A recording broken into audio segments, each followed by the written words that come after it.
Heidi ho, my peeps. You know, I never thought I'd hear myself say this, but I'm beginning to think Trump just might be right. Sometimes, when faced with a problem, you don't wait and call for help and see what somebody else has to say. You just grab that sucker and yank as hard as you can. So that disgustingly dirty stove had been sitting right here in the middle of my disgustingly dirty kitchen because my brand new stove is coming.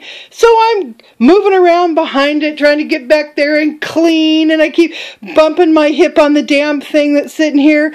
I say, honey, I think you need to move this stove out of the kitchen. Oh, well, he says, their guys are going to come and help. They said they'd move it out. Okay, but if you move it, at least I can get in there and clean, start putting some stuff away, you know, be ready for the new stove, right? Oh, okay, well, I'll go find a hand truck. So I'm looking at this stove and I'm thinking, that sucker can't weigh that much. I mean, it's made out of old beer cans, right?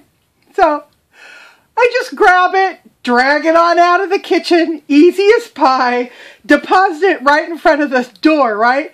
And I'm just about ready to drag it out the door, and I think, you know what?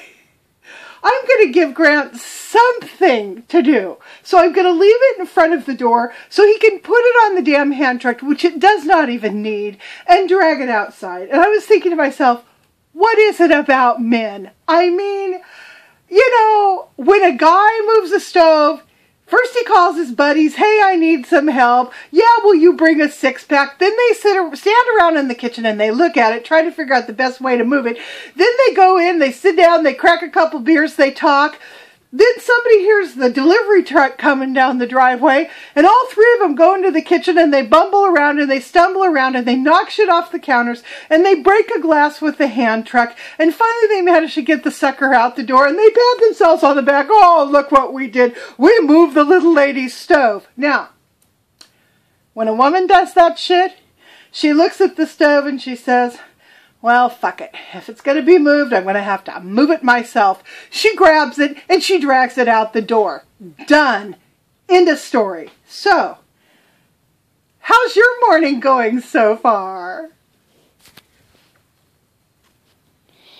Hey, Mal, say hi to the people.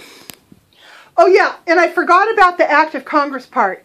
They got to dial up Congress and find out if they can get a bill passed that will allow them to move the stove in the first place. The bill's passed and then it has to go through appropriations. So, 18 months down the road, they finally get the go-ahead to move the damn stove. I'd forgotten about the Act of Congress part. That's really important.